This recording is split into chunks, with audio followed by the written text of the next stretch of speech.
One reason for that is the growth in our global population. The more people there are, the more we take from nature. More land for housing, infrastructure, and producing food. More water, more trees. More of us means more pollution and the climate emissions that threaten us all. Our numbers are driving a sixth mass extinction, with 1 million species at risk of disappearing for good. Everyone deserves a long, healthy life, but when governments are poor, health systems buckle under the pressure of growing populations. Meanwhile, women and children are dying because of barriers to family planning, and millions of women and girls still have no say over what happens to their bodies and lives. There is enough of everything for everyone on our planet now, if the richest nations take less and share more. But with our population expected to reach almost 11 billion by the end of the century, abolishing poverty and hunger, and providing food, safe water and energy for all without destroying more of the living world will become impossible. Just as all these problems are linked, so are the solutions. When women and communities are empowered and given the best education, they usually choose smaller families. That helps people escape poverty while taking pressure off resources and the environment. Good healthcare and economic security free people from the need to have many children to support them. And access to modern contraception means that they can choose to have fewer. In rich countries where our impact is so excessively high, we can make a critical difference by having smaller families alongside reducing our runaway consumption. Achieving a sustainable global population matters.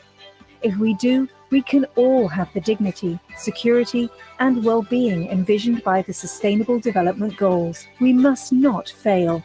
Let's invest in and celebrate solutions that empower people to choose smaller families, make their lives better, and protect our only home. Today, tomorrow, and forever. Visit populationmatters.org/SDGs to find out what you can do.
Sena mien, meslo mien, ka todo, kwanu sieke kwelu ke won.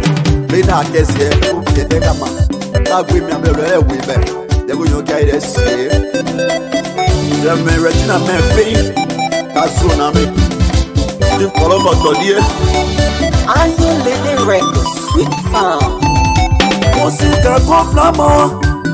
Musika complamo. Rekula kemya. Frela Jopegasuo. Osinda Koplamo, next no one of Koplamo, Pekula Gepia, Oris Way, Kasui Name, Zedobia. Pekula Gepia, Osinda Koplamo, Zenda one of Koplamo, Pekula Gepia, no double Kakwamo, Pekula Gepia, Ma Anita, Berigasu, Isuna TV Megasu, Pekula Gepia, but I say one take a so.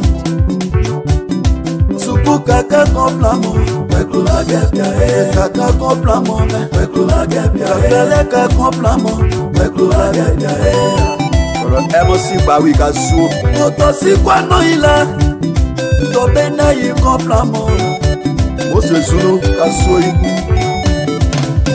Pekula Mopia, Kokabile Koplamo, Pekula Sopia Kole, Hello, Dante Dan, Amegasu. Quando copie les termes, mon maison dit. Je ce temps, les termes, on copie les. Lilo mien, c'est la mienne. Mais c'est le mien. Car tout, quoi nous c'est que, quoi nous que on. Bina qu'est-ce que, t'es gamin. T'as vu, mais le oui, ben. Des vous y'ont qu'à y rester. Je me retiens à mes pays. T'as son ami. Tu colombe ton dieu. Are you living records? Sweet sound. Osika Koplamo, Oseneka Koplamo, Pekula Gepia, Frela Jopegasuo. Osinda Koplamo, next no one of Koplamo, Pekula Gepia, Oris Way, Kasui Name, Zedobia. Pekula Gepia, Osinda Koplamo, Zenda one of Koplamo, Pekula Gepia, no double Kakwamo, Pekula Gepia, Ma Anita, Berigasu, Isuna TV Megasu, Pekula Gepia, but I say one take a so. Suku Kaka Koplamo, Pekula Gepia, Kaka Koplamo, Pekula Gepia, Peleka Koplamo, Pekula Gepia, Emosi Bawi Gasu. Otosi Kwano Ila, Tobena yi Koplamo, Mose Zulu Kasui.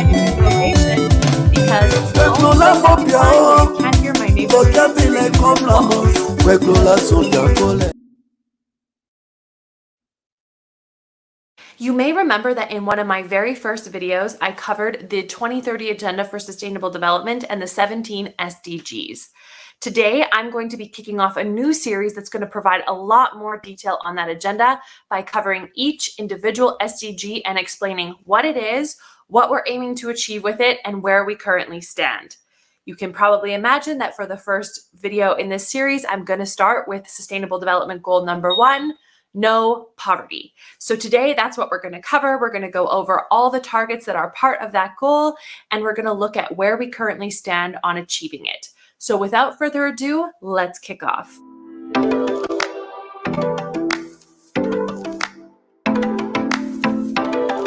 Okay, so SDG number 1, no poverty, is a goal that's made up of 7 targets. I didn't really get into this in the SDG video, but there's actually 2 types of targets within the 2030 Agenda.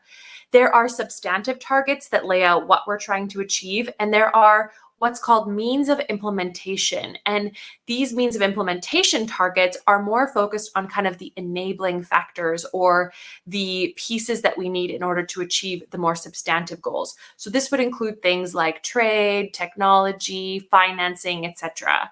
So in this particular goal, there are 5 substantive targets and 2 means of implementation. When most of us think of poverty, we immediately think of income, as in the amount of money that we make per day or per week, month, or year, and the quality of life that that affords us. That's a measure that's quite simple to think through, and most people think of that when they think of poverty, living on less than a certain amount per day, for example.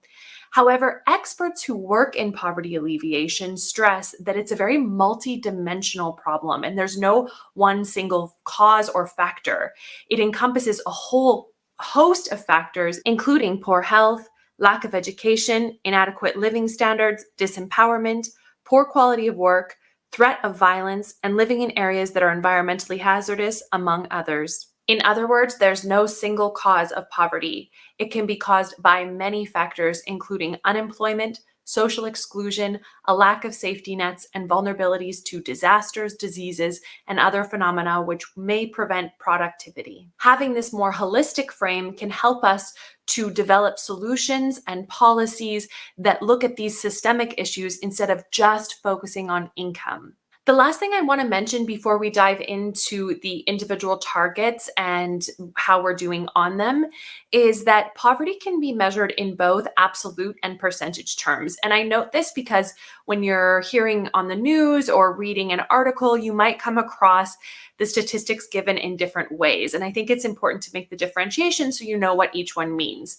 Absolute terms is just the total number of people on the planet that live in poverty. So the aggregate total number. Percentage terms is obviously the proportion of people. So out of the total global population, how many as a percent live in poverty? I mention this because both of these terms matter when we're thinking about poverty alleviation, and you might hear both of them referenced. So, pre about 30 years ago, we were in a situation where the percentage of people living in poverty was dropping, but the absolute number was growing. And that was because of population growth. So even though the percentage was going down, part of that had to do with the fact that the population was getting larger. So when we look at these statistics, it's important to know which one we're referencing. And I'm happy to report that for the last approximately 30 years, we have been decreasing the absolute, the total number of people living in poverty, as well as the percentage. Of course, COVID has thrown a wrench into that progress, which I will talk about a little bit later in the video. But just so you know the difference and you know what to look for when you come across these numbers in articles, the news, Twitter, wherever you might be reading about them. Target 1.1. By 2030, eradicate extreme poverty for all people everywhere, currently measured as people living on less than $1.25 per day. Globally, extreme poverty is measured on the International Poverty Line. This was a number that was put forward by the World Bank for the first time in 1990, and at that time was $1 per day. It's a standardized measure because it equalizes across all countries using what's called purchasing power parity and sets that limit or that line for what is considered extreme poverty across the globe. Now, today, because of course of inflation and price changes, the number is no longer $1 per day, but rather $1.90 per day. That's extreme poverty globally, if you live under $1.90 per day. The interesting thing here to note is in the agenda, I just read the target, it's $1.25 per day. So where does this 190 come in? Well, the World Bank adopted a new international poverty line just after the agenda was adopted. So in all the measurement around the agenda, the $1.90 is being used, even if $1.25 was what was in the target. So where do we stand on this target right now? Well, globally, and according to the most recent data, 1 in 10 people, or 10% of the global population, roughly 734 million people, live in extreme poverty. It's important to note that the majority of those people are in sub-Saharan Africa, and that 4 out of 5 people living in extreme poverty live in some sort of rural setting. This is a big number and it is concerning, but it also represents a lot of progress over the last 30-ish years. In 1990, the global poverty rate was actually 36%. So getting to 10% is a lot of progress in a relatively short period of time. Having said that, of course, we are now in a COVID context, and the question is what that's going to mean for global poverty. At this moment, it's expected that COVID could push as much as 500 million people, or 8% of the global population, back into extreme poverty, erasing a lot of the great progress that's been made since 1990. We still don't know the exact numbers, but this is something to keep an eye on when looking at how we're doing on this particular target. Target 1.2. By 2030, reduce at least by half the proportion of men, women, and children of all ages living in poverty in all its dimensions according to national definitions. So this particular target seems very similar to the first one, but it's slightly different because it's very much focused on the national or country level context.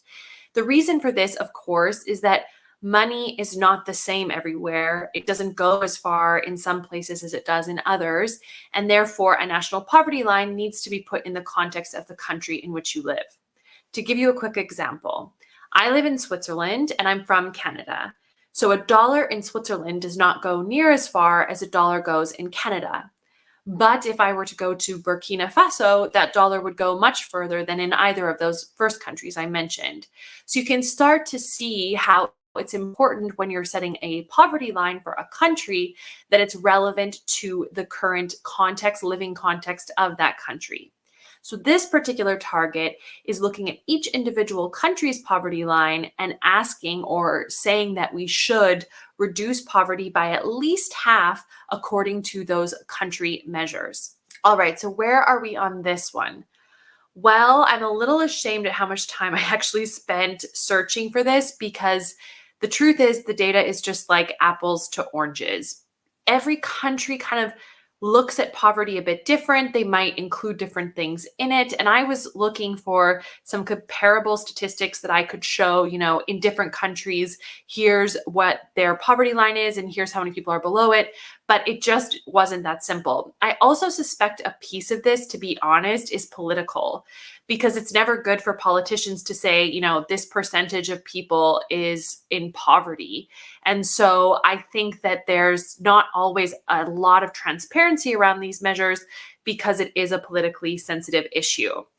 I will share some of the statistics I could find, but again, I just wanted to caution that it was very hard to find comparable data and things that I thought, I could rely on and that were from the same year and that looked at the data in the same way. So I'll share a little bit of what I found just to give you a sense, but keep in mind that, again, it's not super transparent. So the first statistic I found is that 2/3 of the world population lives on less than $10 per day. So 66% of the world's population. It's one thing to keep in mind. Now let's dive into some countries you may know, and I could kind of show you how the different poverty lines vary in those countries and the percentage of people living in poverty in those countries. All right, in the US, I found a poverty line of $12,880 per year for one person and $26,500 per year for a family of 4.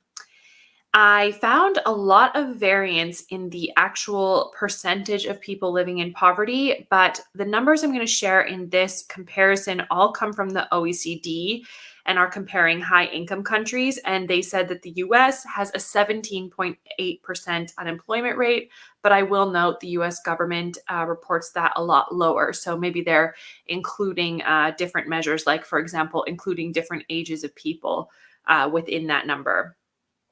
In Canada, the poverty line is $18,771 per year for one person and $37,542 per year for a family of 4.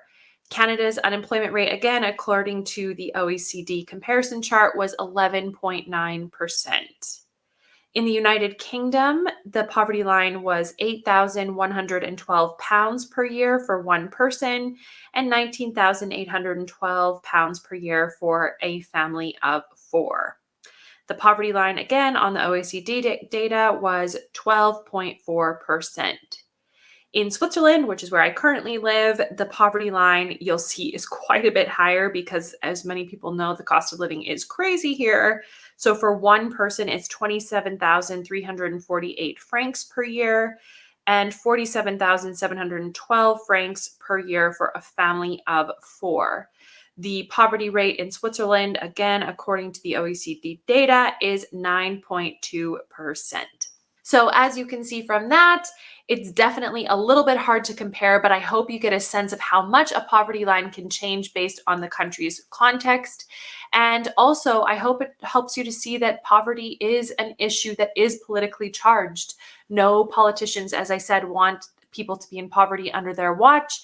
And so this just again goes to what I was saying at the beginning, that you have to dig into the data and really understand what you're consuming, because it's not always as cut and dry as just numbers. Target 1.3. Implement nationally appropriate social protection systems and measures for all, including floors, and by 2030 achieve substantial coverage of the poor and the vulnerable. With this one, I'm going to admit that I had never heard the term social protection until I started working in UN circles. So I don't think it's a super commonly well-known term. So I'm going to try and break it down for you because it does have a few dimensions. So social protection refers to, guaranteed income support in cases of being unable to work, such as old age, sickness, maternity, unemployment, disability, loss of a major income earner, etc. However, according to the World Bank and the International Labor Organization, who are kind of the authorities on social protection goes beyond just income support. It also includes programs that provide things like healthcare, links individuals to jobs, helps to improve a country's productivity or people's productivity, invests in children's well-being and education, and protects aging populations. I know it's not the best source, but Wikipedia actually broke down the types of social protection into 3 main categories that I think are very helpful when trying to understand the concept. So the first major category is labor market interventions, which are policies and programs designed to promote employment, the efficient operation of labor markets, and the protection of workers. Social insurance, which mitigates risks associated with unemployment, ill health, disability, work-related injury, and old age. And this includes things such as health insurance and unemployment insurance. And social assistance, which are resources, either cash or in kind, that are transferred to vulnerable individuals or households with no other means of adequate support, including single parents, the homeless, or the physically or mentally challenged. Now, you will have seen in the target that there's also a mention of floors. Social protection floors are the minimum or very basic levels of support that governments need to give people. And the ILO has 4 major categories for this support. The first is access to essential healthcare. The second is basic security of services for children, including nutrition, education, and care. The third is basic income security for people of an active age who are unable to earn a sufficient income, particularly in cases of sickness, unemployment, maternity, or disability. And finally, basic income security for older persons who are no longer of working age. So where we're at on this one is a little bit depressing. Unfortunately, only 27% of the world's population has adequate social protection, and only 22% of the world's unemployed workers have unemployment insurance. I think we have seen this in a big way with COVID and how many people were left in vulnerable positions because they did not have adequate social protection. And so this is a huge priority of the agenda. I mean, all of these things are priorities, but especially in the context of this year, we've seen how important it is to have those social safety nets. Target 1.4. By 2030, ensure that all men and women, in particular the poor and vulnerable, have equal rights to economic resources, as well as access to basic services, ownership and control over land and other forms of property, inheritance, natural resources, appropriate new technology, and financial services, including microfinance. Now, there is a lot wrapped up in this particular target, as you could see by its length. There are generally kind of 3 major components. I think 1 that's quite self-explanatory and 2 that require a little more explanation. So those 3 components would be the kind of basic services, access to basic services. The second would be tenure and legal holding over property, resources, etc. And the third would be the kind of general provision for access to finance and technology. So that's the one that's most self-explanatory. The other 2, I think, take a little bit unpacking. So let's start with basic services. So access to basic services includes a few major components. There is sanitation, water, the condition of the dwelling in which people live, overcrowding, and the level of education of the household. This is how access to basic services is measured. The other side is the tenure piece. And this is one where, it's something I had heard a lot about in passing, but I never really dug into until actually research for this video. So the idea here is that it's impossible for people to lift themselves out of poverty if they do not have adequate control or legal title to the resources that give them their income and their livelihoods. And so what this part of the target is talking about is ensuring that vulnerable communities in particular, like Indigenous people, for example, have access to and legal title and access to their land and resources. And the reason this one's quite important is we're seeing this more and more with resource development, for example, where we're seeing people's titles to their land or their rights to their land being undermined in order to develop a resource or to change the landscape, expand a city, these types of things. So this particular target is also looking at that dimension, how legally sound people's rights to their own land and resources actually are. Now, where we stand on this one is tough. And this is where I'm going to use this as an opportunity to explain another criticism of the 2030 agenda, and that is lack of data. When I went and was looking for data on this particular topic, I couldn't find anything. I found one statistic from 2012 that said 8.6% of the population is living with unmet basic access to services and needs, but I couldn't find anything else, nothing on the legal tenure, nothing on the ability to access technology or financial services, very little on, as I was just saying, the basic needs and access to services. So it's a tough one. And this is one of the criticisms of the agenda. So I don't have a good answer for you of where we currently stand on this, but I can tell you there is a process that's ongoing to look at each of the indicators that there's not adequate data or measurement systems for and to build that capacity. So these indicators are kind of grouped in those that have a methodology and those that don't.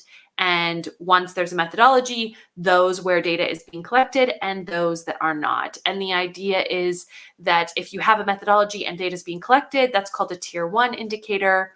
A tier 2 is when there is a methodology, but the data is not being collected. So you just need to build the system for collecting the data. And then a tier 3 indicator is when there's no methodology, so people don't even know how to measure it, and there's no system. And this is an ongoing process of the UN statistics and all countries working together to finalize and put more detail around particularly those tier 3, but also the tier 2 indicators, and to build the systems needed to collect that data so that we know where we're at. But for this particular one, I'm sorry to say I don't have very good information.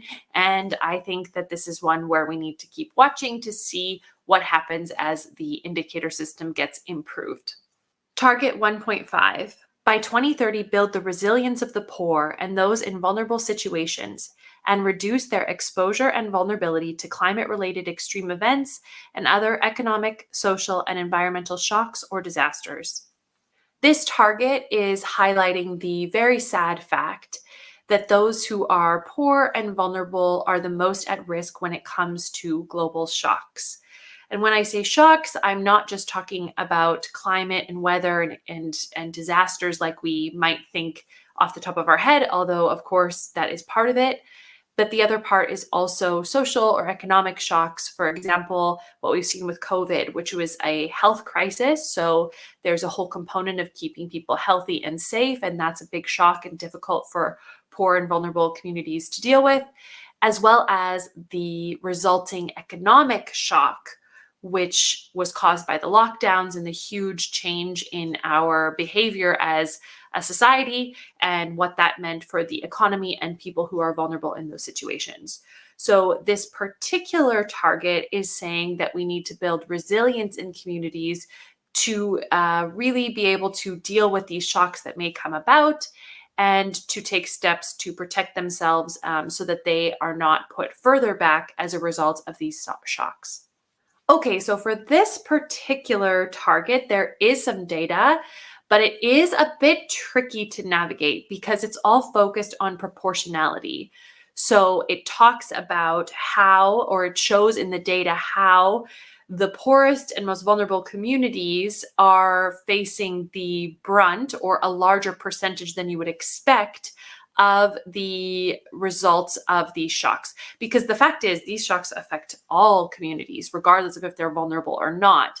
But what we're seeing and what the data is pointing to is that those communities that are vulnerable face a disproportionate amount of threat and cost as a result of them. So let me quickly show you that. So according to the Sendai framework for measurement, in 2018, there were 23,458 deaths and 2,164 people missing, and this was attributed to disasters in 80 countries. So 80 countries reported.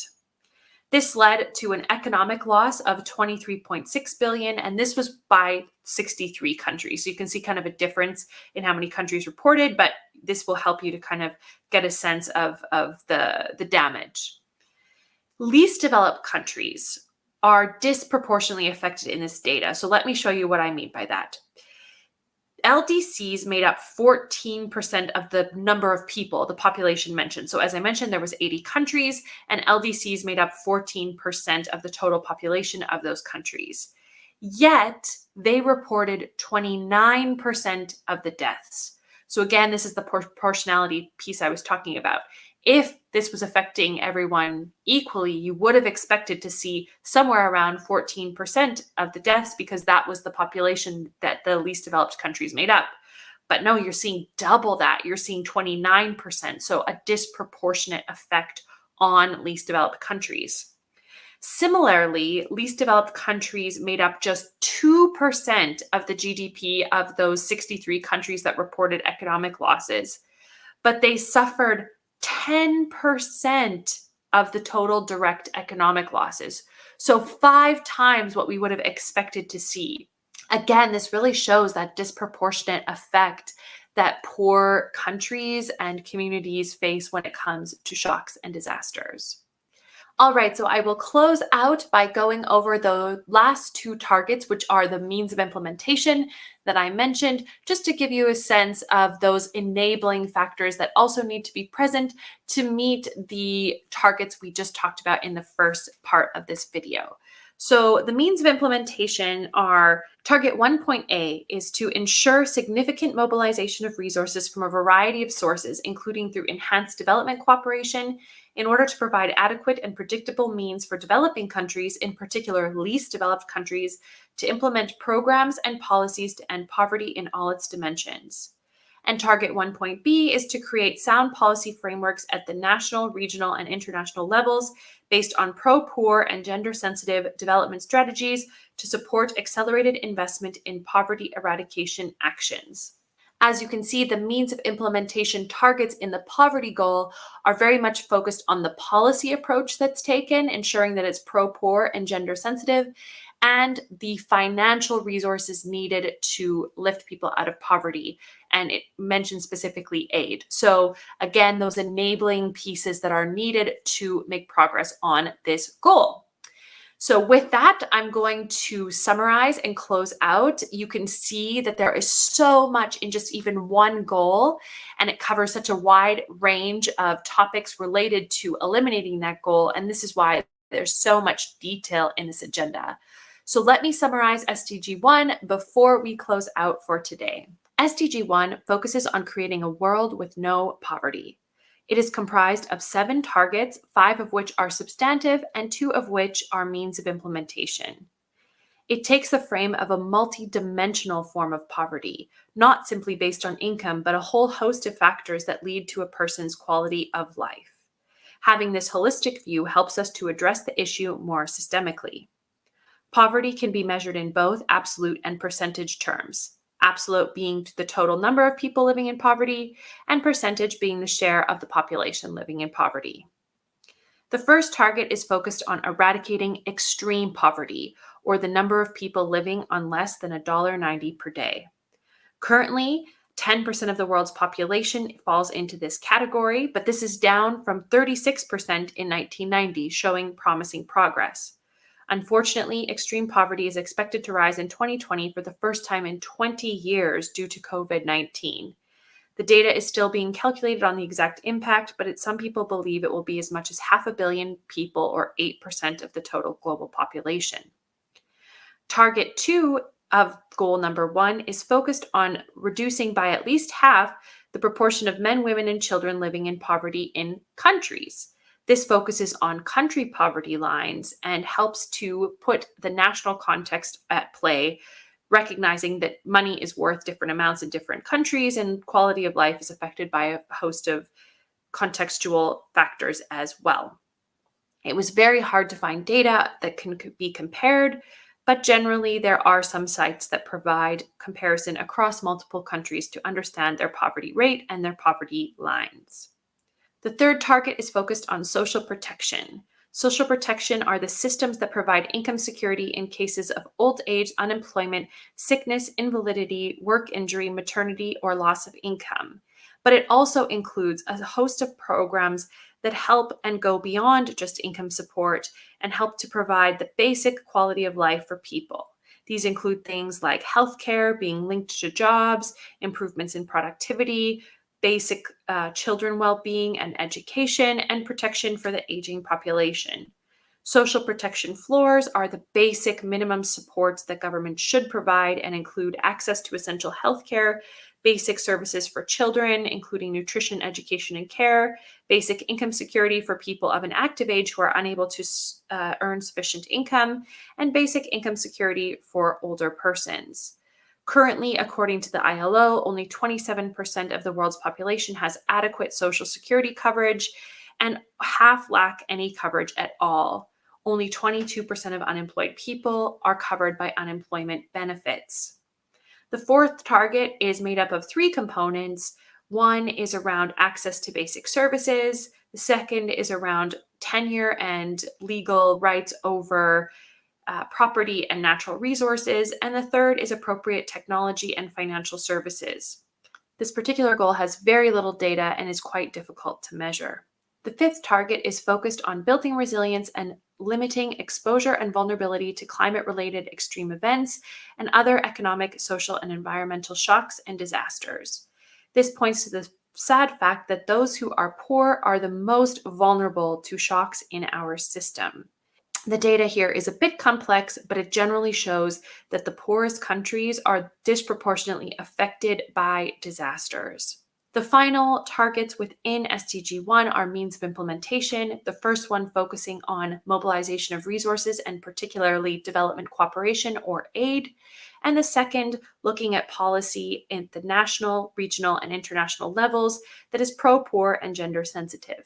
This is SDG 1. And that's it, folks. That's all I have for you today. I know that was a ton of information, but it just goes to show how much is behind that little red box of no poverty and how many dimensions there really are to eliminating poverty in our world.